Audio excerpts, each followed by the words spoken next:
85세를 넘기기도 전에 세상을 떠나는 이유. 무엇 때문일까요? 대부분은 나이가 들어서라고 생각하고 그냥 받아들입니다. 참 위험한 생각이 아닐 수 없죠. 하지만 제가 35년 넘게 노인의학 전문의로 일하면서 확인한 사실은 정말 충격적이었습니다. 많은 분들이 매일 아무렇지 않게 반복하는 그 평범한 습관들이 사실은 조용히, 그러나 확실하게 생명을 갉아먹고 있다는 것입니다. 의사 생활을 시작하면서부터 노화와 질병을 연구하고 치료해온 사람으로서 저는 확신을 가지고 말씀드립니다. 오래 사는 것은 운의 문제가 아닙니다. 60대 이후 여러분이 매일 내리는 선택들이 쌓여서 만들어지는 결과라는 사실입니다. 한국의 평균 수명 또는 기대 수명이 83세를 넘었다는 통계청의 발표를 들으면 안심하시는 분들이 많습니다. 나도 저 나이까지는 살 수 있겠구나 라고 말이죠. 하지만 숫자만 보고 좋아할 일은 절대 아닙니다. 진짜 중요한 것은 건강 수명입니다. 실제로 걷고 생각하고 스스로를 돌볼 수 있는 시간 말입니다. 많은 분들이 70대부터 살아는 있지만 예전 같지 않다는 말씀을 하십니다. 바로 그 차이가 문제입니다. 오늘 저는 60세 이후 절대로 해서는 안 되는 5가지 습관을 말씀드리려 합니다. 과장하지 않겠습니다. 희망만 주지도 않겠습니다. 대신 의학적 근거와 제가 직접 경험한 사례들을 바탕으로 왜 이 습관들이 위험한지, 그리고 지금 당장 무엇을 바꿔야 하는지 정확하게 전해드리겠습니다. 영상 중간중간 여러분이 집에서 바로 해볼 수 있는 간단한 자가 점검 방법도 알려드릴 겁니다. 병원 가기가 두려워서 계속 미루고 계신 분들, 내 몸 상태가 궁금하지만 선뜻 검사받기 어려운 분들을 위해서입니다. 먼저 한국 사회에서 특히 빠르게 증가하고 있는 위험 신호부터 짚어야 합니다. 최근 통계를 보면 60대 이상 중 위급한 상황에서 도움을 청할 곳이 없다고 답한 비율이 40%를 넘었습니다. 이것은 단순히 외롭다는 이야기가 아닙니다. 면역 체계, 뇌 기능, 심장 건강까지 모두 흔들리고 있다는 신호입니다. 더욱 심각한 것은 65세 이상 독거노인이 200만 명을 넘었다는 사실입니다. 혼자 계시는 시간이 길어질수록 움직임도 줄어들고 수면 패턴이 무너지며 식사도 불규칙해집니다. 그리고 많은 분들이 나는 매일 30분씩 걷는다며 안심하십니다. 하지만 한국인의 평균 좌식 시간이 하루 8시간이 넘는다는 조사 결과가 있습니다. 앉아있는 시간이 길면 다리 혈액순환이 느려지고 근육이 빠르게 약해집니다. 혈당 조절도 어려워지고 몸속 염증 수치도 올라갑니다. 그리고 이 문제는 잠깐 운동한다고 해서 쉽게 상쇄되지 않습니다. 저는 바로 여기서부터 이야기를 시작하겠습니다. 여러분의 거실 소파가, 식탁 의자가 어떻게 여러분의 수명을 조용히 갉아먹고 있는지 말입니다. 지금 여러분은 어디에서 이 영상을 보고 있나요? 이제 첫 번째 습관으로 들어갑니다. 여러분이 건강하다고 믿고 있는 그 일상 속에 숨어있는 가장 위험한 함정부터 말씀드리겠습니다. 지금부터 하는 이야기는 많은 분들이 불편해하실 수 있습니다. 하지만 제가 30년 넘게 환자들을 진료하면서 가장 많은 후회를 목격한 습관이기에 절대 가볍게 넘어가지 않겠습니다. 매일 30분씩 걷는데도 수명이 짧아질 수 있다는 사실 믿으시겠습니까? 바로 하루 종일 앉아서 보내는 생활 때문입니다. 몇 년 전 이탈리아에서 오래 거주하다 돌아온 70대 여성분을 만났습니다. 그분은 스스로를 굉장히 건강하다고 생각하고 계셨습니다. 매일 아침 빠짐없이 30분 산책을 하셨고 담배도 술도 하지 않으셨으며 식사도 규칙적이었습니다. 그런데 진료실에서 아주 간단한 테스트를 하나 해봤습니다. 의자에 앉았다가 손을 쓰지 않고 5번 일어서기. 그분은 3번째에 이미 힘들어 하셨습니다. 본인은 나이가 들어서 당연하다고 웃으셨지만 저는 그 웃음 뒤에 있는 위험 신호를 알고 있었습니다. 문제는 산책이 아니었습니다. 문제는 산책 이후의 하루였습니다. 그분은 신문 보며 2시간, 텔레비전 보며 4시간, 식탁에서 퍼즐하며 2시간, 전화하며 1시간. 하루 10시간 이상을 앉아서 보내고 계셨습니다. 이 정도면 몸은 이미 움직이지 않는 상태에 완전히 적응해버립니다. 특히 60세가 넘으면 근육은 사용하지 않으면 빠르게 사라지고 다리 혈액은 아래쪽에 고이며 뇌로 가는 혈류량도 서서히 줄어듭니다. 많은 분들이 이렇게 말씀하십니다. 나는 운동하니까 괜찮아. 하지만 여기에 큰 오해가 있습니다. 운동과 좌식 생활은 서로 상쇄되지 않습니다. 30분 운동이 10시간 앉아있음의 해로움을 지워주지 못합니다. 이것을 저는 진료실에서 수없이 확인했습니다. 40대에게는 약간의 불편함으로 끝날 수 있는 좌식 생활이 70대에게는 독립적인 삶을 빼앗는 치명적 요인이 됩니다. 지금 이 순간 화면 앞에 계신 여러분께 질문 하나 드리겠습니다. 오늘 의자에 앉아 있었던 시간이 몇 시간입니까? 솔직하게 떠올려 보십시오. 만약 8시간을 넘는다면 이미 몸은 경고 신호를 보내고 있을 가능성이 큽니다. 혈액이 다리 쪽에 고이기 시작합니다. 혈전이 생길 위험이 눈에 띄게 증가합니다. 인슐린 작용이 둔해지면서 혈당 조절이 어려워집니다. 더 무서운 것은 뇌로 가는 혈류가 줄면서 기억력과 집중력이 서서히 약해진다는 점입니다. 본인은 그냥 요즘 깜빡깜빡한다고만 느끼지만 몸속에서는 이미 변화가 시작된 겁니다. 여기서 아주 간단하지만 중요한 자가 점검을 해보시기 바랍니다. 지금 의자에 앉으십시오. 그리고 팔짱을 끼고 반동 없이 천천히 5번 일어섰다 앉아보십시오. 만약 숨이 차거나 균형이 흔들리거나 중간에 포기하고 싶어진다면 이것은 단순한 근력 부족이 아닙니다. 장시간 앉아있는 생활이 이미 근육과 신경 시스템을 약화시키고 있다는 명확한 신호입니다. 저는 이 검사를 통과하지 못한 많은 환자들이 2, 3년 안에 낙상으로 입원하고 급격한 체력 저하를 겪는 것을 목격했습니다. 하지만 여기서 중요한 말씀을 드립니다. 이 습관은 고칠 수 있습니다. 약이 필요하지 않습니다. 비용도 거의 들지 않습니다. 핵심은 앉아있는 시간을 끊어주는 것입니다. 저는 환자분들에게 50분 앉아있으면 10분은 반드시 몸을 움직이라고 말씀드립니다. 대단한 운동이 아닙니다. 제자리에서 걷기, 다리 들어 올리기, 팔 돌리기, 벽을 짚고 하는 가벼운 스쿼트면 충분합니다. 텔레비전 보면서도 할 수 있고 전화 통화하면서도 할 수 있습니다. 아까 말씀드린 그 이탈리아 여성분은 이 원칙을 실천하셨습니다. 석 달 후 다시 만났을 때 같은 검사를 10번이나 가볍게 해내셨습니다. 혈액순환 수치가 개선되었고 오후 무기력함이 사라졌다고 하셨습니다. 무엇보다 다시 혼자서도 충분히 살 수 있다는 자신감이 생겼다고 말씀하셨습니다. 저는 이 말을 들을 때마다 좌식 생활이 얼마나 많은 것을 빼앗고 있었는지 다시 한번 깨닫습니다. 지금부터 다음 이야기로 넘어가기 전에 부탁 하나만 드리겠습니다. 오늘 하루 몇 시간이나 앉아 계셨는지 댓글로 적어주십시오. 부끄러워하실 필요 없습니다. 인식하는 것이 변화의 첫걸음이니까요. 그리고 이제 밤이 되면 대부분의 60대 이상이 무심코 반복하는 두 번째 치명적 습관으로 넘어가겠습니다. 이 습관은 노화를 3배 빠르게 만듭니다. 이제 두 번째 습관입니다.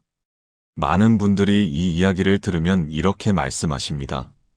나이 들면 잠이 줄어드는 게 정상 아닌가요? 저는 이 말을 들을 때마다 마음이 무겁습니다. 왜냐하면 이 잘못된 믿음 때문에 수많은 60, 70대 분들이 스스로를 병들게 하고 있기 때문입니다. 몇 년 전 이탈리아에서 은퇴 후 한국으로 돌아온 70대 남성분을 진료했습니다. 그분은 매우 규칙적인 분이셨습니다. 매일 같은 시간에 잠자리에 들고 새벽에 일어나셨습니다. 스스로를 절제력 있는 사람이라 생각하셨죠. 하지만 실제로 주무시는 시간은 하루 5에서 6시간 정도였습니다. 본인은 충분하다고 하셨지만 몸은 전혀 그렇지 않았습니다. 오후만 되면 집중력이 급격히 떨어졌고 사소한 일에도 짜증이 늘었으며 혈압과 혈당 수치가 조금씩 올라가고 있었습니다. 여기서 분명히 말씀드립니다. 60세가 넘어도 사람의 몸은 여전히 하루 7시간에서 8시간 이상의 수면을 필요로 합니다. 오히려 나이가 들수록 잠은 더 중요해집니다. 자는 동안 뇌는 하루 동안 쌓인 독소를 씻어냅니다. 심장은 스트레스를 회복합니다. 면역 시스템은 스스로를 재정비합니다. 이 과정이 충분히 이루어지지 않으면 몸은 매일 조금씩 망가집니다. 겉으로는 멀쩡해 보여도 안에서는 고장이 누적되는 겁니다. 많은 분들이 놓치는 부분이 하나 더 있습니다. 수면의 양보다 더 중요한 것이 수면의 질입니다. 이 남성 환자분은 자신이 잠을 깊이 잔다고 생각하셨지만 실제로는 밤새 여러 번 깨셨습니다. 화장실 가려고 작은 소음 때문에 혹은 이유 없이 눈을 뜨셨습니다. 이런 미세한 각성은 깊은 수면 단계로 들어가는 것을 방해합니다. 저는 이것을 조용한 수면 박탈이라고 부릅니다. 본인은 잤다고 느끼지만 몸은 전혀 회복하지 못합니다. 이 상태가 계속되면 어떤 일이 벌어질까요? 기억력은 눈에 띄게 떨어지고 감정 조절이 어려워집니다. 혈압은 쉽게 오르고 심장은 늘 긴장 상태에 놓입니다. 특히 60세 이후에는 잠이 부족할 때 뇌의 노화 속도가 급격히 빨라집니다. 환자분들 중에 요즘 말이 잘 안 떠오른다고 호소하시는 분들이 많습니다. 저는 이 말을 들을 때마다 단순한 건망증으로 넘기지 말라고 강조합니다. 지금 이 영상을 보시는 분들께 하나만 여쭤보겠습니다. 오후 2시에서 4시 사이 거의 매일 갑작스러운 피로감이 몰려오지 않습니까? 만약 그렇다면 그것은 커피가 필요한 신호가 아닙니다. 당신의 몸이 깊은 잠을 간절히 요구하고 있다는 경고입니다. 많은 분들이 이 신호를 무시하고 습관적으로 카페인에 의존합니다. 그 결과 밤의 수면은 더 얕아지고 악순환이 시작됩니다. 이 남성 환자분의 전환점은 아주 단순한 원칙에서 시작되었습니다. 저는 잠들기 전 생활을 완전히 다시 설계하자고 제안했습니다. 잠자기 3시간 전에는 배를 가볍게 하고 2시간 전에는 수분 섭취를 줄이며 1시간 전에는 모든 화면을 끄는 것입니다. 처음에는 불편해하셨지만 진지하게 따라주셨습니다. 더 중요한 변화는 잠들기 전 내일에 대한 걱정을 종이에 적고 덮어두는 습관이었습니다. 머릿속에서 계속 돌던 생각들이 서서히 잠잠해졌습니다. 여기에 더해 방 온도와 빛을 조절하셨습니다. 나이가 들수록 체온 조절 능력이 떨어지기 때문에 조금 서늘한 환경이 깊은 잠을 돕습니다. 또한 아주 약한 빛조차도 수면을 방해할 수 있다는 점을 이해하고 방을 최대한 어둡게 만드셨습니다. 6주가 지나자 변화는 분명해졌습니다. 밤에 깨는 횟수가 줄었고 아침에 눈 떴을 때 정말 쉬었다는 느낌을 처음으로 다시 경험하셨다고 하셨습니다. 저는 이 이야기를 하는 이유가 있습니다. 잠을 희생하는 것은 부지런함이 아닙니다. 특히 60세 이후에는 그것이 건강을 갉아먹는 선택이 됩니다.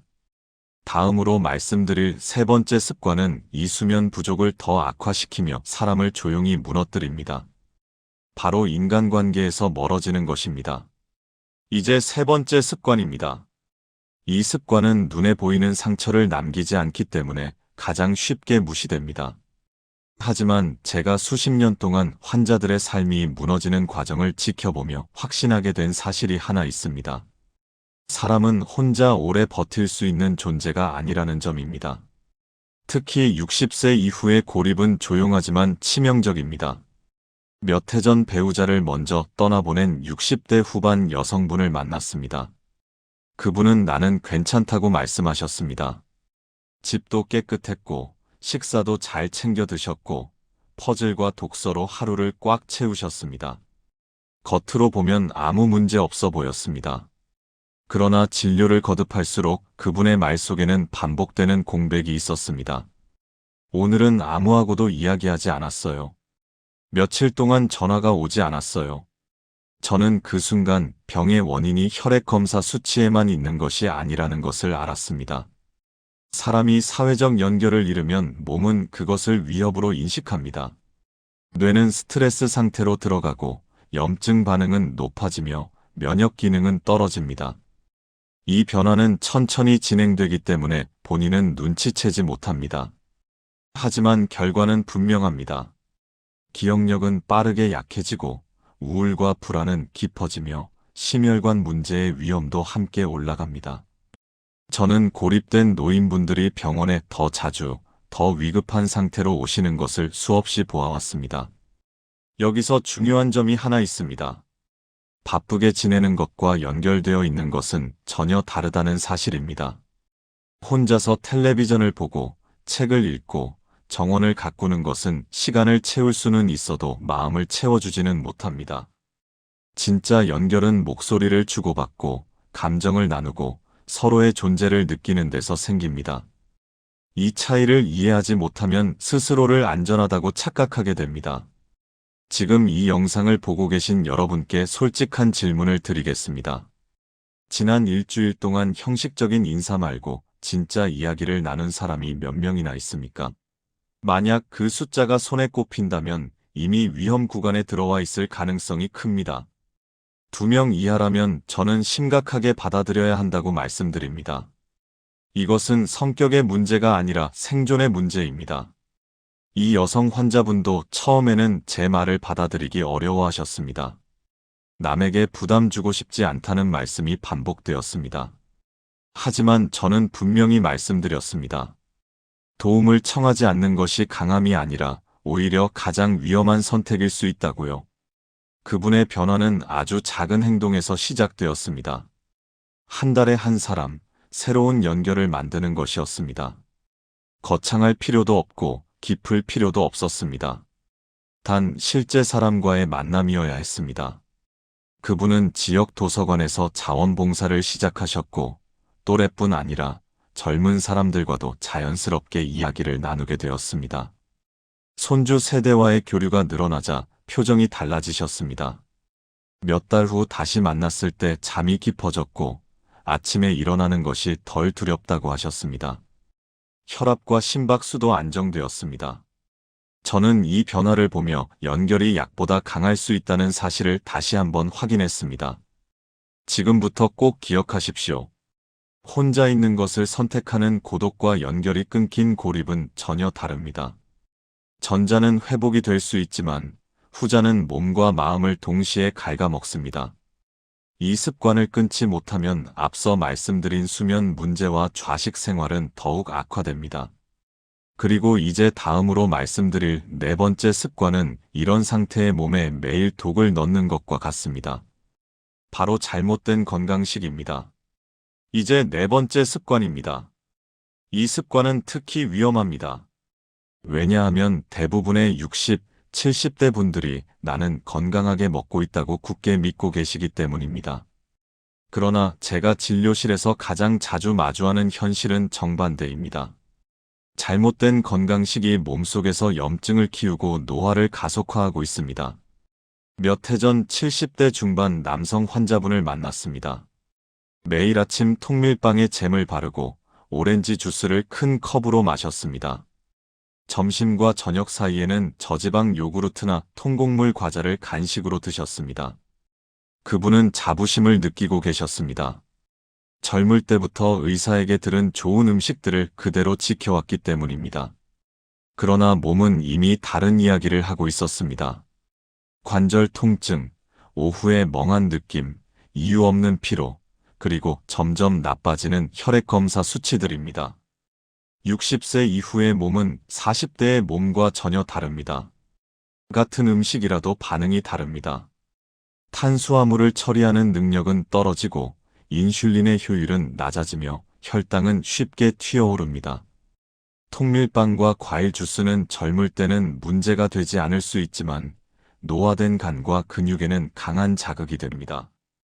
이런 자극이 매일 반복되면 몸은 만성 염증 상태에 들어갑니다.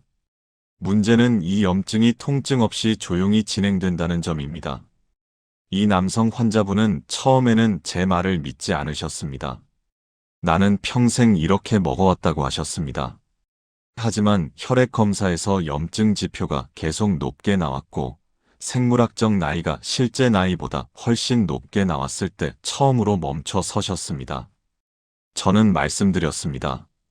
잘못된 음식을 먹고도 바로 쓰러지지 않는다고 해서 그 음식이 안전한 것은 아니라고요. 만성 염증은 거의 모든 노인성 질환의 바탕이 됩니다.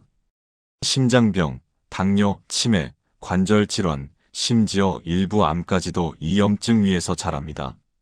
많은 분들이 나이가 들어서 그렇다고 말씀하시지만 저는 이렇게 말합니다. 염증이 계속 타고 있기 때문에 그렇다고요. 그리고 그 불을 키우는 연료가 바로 매일 먹는 음식입니다. 그분의 변화는 극단적이지 않았습니다. 다만 노화된 몸에 맞는 식사로 방향을 바꾸셨을 뿐입니다. 아침에 단순당 위주의 식사를 끊고 단백질과 건강한 지방을 중심으로 바꾸시자 혈당 변동이 줄었습니다. 오후에 뇌 안개가 빠르게 사라졌고 저녁이 되어도 에너지가 남아 있었습니다. 가장 먼저 느낀 변화는 머리가 맑아졌다는 것이었습니다. 또 하나 중요한 변화는 식사의 시간과 조합이었습니다. 하루 중 가장 많은 에너지가 필요한 시간에 충분히 드시고 밤으로 갈수록 가볍게 줄이셨습니다. 향신료와 식재료 선택도 달라졌습니다. 항염 작용이 있는 재료를 꾸준히 사용하시자 관절 통증이 서서히 완화되었습니다. 몇 달 뒤 다시 만났을 때 예전보다 약을 줄일 수 있었다고 하셨습니다. 저는 그 말을 들으며 음식이 약이 될 수도 독이 될 수도 있다는 사실을 다시 한번 느꼈습니다. 지금 이 영상을 보시는 분들께 묻고 싶습니다. 매일 몸에 좋다고 믿고 드시는 음식 중에 사실은 염증을 키우고 있을지도 모르는 것이 무엇인지 떠올려 보셨습니까? 변화는 거창할 필요가 없습니다. 다만 지금의 몸이 어떤 몸인지 인정하는 것에서 시작해야 합니다. 이 네 번째 습관을 그대로 두면 앞서 말씀드린 수면 부족과 고립, 좌식 생활의 피해는 배가 됩니다. 그리고 이제 마지막으로 말씀드릴 다섯 번째 습관은 이 모든 문제를 한꺼번에 증폭시키는 가장 위험한 요인입니다. 바로 마음속에서 멈추지 않는 긴장과 걱정입니다. 이제 마지막, 그리고 가장 위험한 습관에 대해 말씀드리겠습니다. 이 습관은 앞서 이야기한 네 가지를 모두 증폭시키며 몸을 안에서부터 무너뜨립니다. 바로 멈추지 않는 걱정과 만성적인 긴장입니다. 많은 분들이 이렇게 말씀하십니다. 나는 스트레스 받을 일이 없어. 하지만 저는 진료실에서 전혀 다른 모습을 봅니다. 조용히, 보이지 않게 스스로를 갉아먹는 스트레스 말입니다. 몇 해 전 60대 후반 여성 환자분을 만났습니다. 은퇴하셨고 경제적으로 큰 문제도 없으셨으며 가족과의 관계도 나쁘지 않았습니다. 겉으로 보면 평온해 보였습니다. 그러나 혈압은 계속 높았고 잠은 얕았으며 이유 없는 가슴 답답함을 자주 호소하셨습니다. 검사 결과에서 특별한 이상은 없었지만 한 가지는 분명했습니다. 스트레스 호르몬 수치가 비정상적으로 높았습니다. 그분은 매일같이 미래를 걱정하셨고 과거의 선택을 되돌아보며 스스로를 책망하고 계셨습니다. 60세 이후에 스트레스는 젊을 때와 다르게 작용합니다. 회복 속도가 느려지고 긴장이 오래 지속됩니다. 코르티솔이 쉽게 내려오지 않으면서 혈관은 손상되고 면역은 약해지며 염증은 더 쉽게 번집니다. 이 상태가 지속되면 수면은 망가지고 식욕은 흐트러지며 사람을 피하게 됩니다. 결국 앞서 말씀드린 네 가지 습관이 모두 다시 강화되는 악순환에 빠집니다. 이 여성 환자분은 처음에 이렇게 말씀하셨습니다. 걱정은 성격이에요. 바꿀 수 없어요. 하지만 저는 단호하게 말씀드렸습니다. 걱정을 없애는 것이 목표가 아니라 걱정에 끌려다니지 않는 법을 배우는 것이 목표라고요. 그분의 변화는 아주 작은 인식에서 시작되었습니다. 자신이 통제할 수 있는 것과 통제할 수 없는 것을 구분하는 연습이었습니다. 몸을 돌보는 일, 하루의 리듬, 사람과의 만남은 통제할 수 있지만 모든 미래를 완벽히 준비하는 것은 불가능하다는 사실을 받아들이는 것이었습니다. 그분은 생각만으로 스트레스를 풀려 하지 않으셨습니다. 나이가 들수록 스트레스는 몸으로 풀어야 합니다. 가벼운 걷기, 천천히 숨을 내쉬는 호흡, 손으로 흙을 만지는 활동이 큰 도움이 되었습니다. 또한 같은 또래와 걱정을 나누는 것만으로도 마음의 압박은 눈에 띄게 줄어들었습니다. 몇 달 후 혈압은 안정되었고 밤에 깨는 횟수도 줄었습니다. 무엇보다 항상 조여있던 마음이 느슨해졌다고 말씀하셨습니다. 여기서 제가 꼭 드리고 싶은 말이 있습니다. 60세 이후의 건강은 하나의 습관으로 지켜지지 않습니다. 오늘 말씀드린 5가지 습관은 서로 연결되어 있습니다. 오래 앉아 있으면 잠이 망가지고, 잠이 부족하면 걱정이 커지며, 걱정이 커지면 사람을 피하게 되고, 고립은 다시 몸을 약하게 만듭니다. 그러나 반대로 단 하나의 습관만 바뀌어도 나머지는 따라 움직이기 시작합니다. 제가 만났던 많은 환자분들이 이렇게 말씀하십니다. 이 나이에 바꿔도 소용없지 않나요? 저는 단호하게 대답합니다. 아닙니다. 너무 늦은 나이는 없습니다. 60세든 80세든 몸은 여전히 회복할 능력을 가지고 있습니다. 단, 해가 되는 것을 멈추고 필요한 것을 다시 주기 시작해야 합니다. 이 영상은 의료 상담을 대신할 수는 없습니다. 하지만 적어도 당신의 삶을 돌아보는 계기가 될 수는 있습니다. 오늘 이야기한 5가지 중 가장 마음에 걸렸던 것이 무엇인지 댓글로 남겨주십시오. 그리고 아주 작은 변화 하나를 오늘부터 시작해 보십시오. 저는 수많은 환자분들이 그렇게 삶의 방향을 다시 찾는 것을 보아왔습니다. 이 채널이 도움이 되셨다면 좋아요와 구독으로 함께해 주십시오. 그리고 이 영상을 당신이 아끼는 누군가에게 꼭 공유해 주세요. 이 정보는 단순한 지식이 아니라 남은 삶의 질을 지키는 열쇠가 될 수 있습니다. 기억하십시오. 당신의 앞에 남아있는 건강한 시간은 이미 지나온 시간보다 더 소중합니다. 그 시간을 지키는 것은 운이 아니라 오늘 당신이 내리는 선택입니다. 지금부터라도 늦지 않았습니다. 의자에서 일어나십시오. 오늘 밤은 일찍 주무십시오. 내일은 누군가에게 전화를 걸어보십시오. 아침 식사를 바꿔보십시오. 걱정을 종이에 적고 덮어두십시오. 이 작은 변화들이 모여 당신의 80대를, 90대를 만들어갈 것입니다. 그리고 그 시간은 단순히 숨 쉬는 시간이 아니라 진짜 살아있는 시간이 될 것입니다. 저는 진료실에서 수없이 목격했습니다. 70대에 포기했던 분들이 80대에 다시 활기를 찾는 것을요. 60대에 무너졌던 분들이 다시 일어서는 것을요. 그 차이를 만든 것은 특별한 약이나 치료가 아니었습니다. 바로 오늘 말씀드린 이 5가지 습관을 바꾸는 용기였습니다. 여러분도 할 수 있습니다. 아니, 반드시 해야 합니다. 왜냐하면 여러분을 기다리는 사람들이 있고, 여러분이 아직 해야 할 일들이 있으며, 여러분이 누려야 할 시간들이 남아있기 때문입니다. 오늘 이 영상을 끝까지 보신 여러분께 감사드립니다. 그리고 부탁드립니다. 내일 아침 눈을 뜨면 이 중 하나라도 바꿔보십시오. 그것이 당신의 남은 삶을 바꾸는 첫걸음이 될 것입니다. 여러분의 건강한 80대, 90대를 진심으로 응원합니다. 다음 영상에서 다시 만나 뵙겠습니다. 건강하십시오.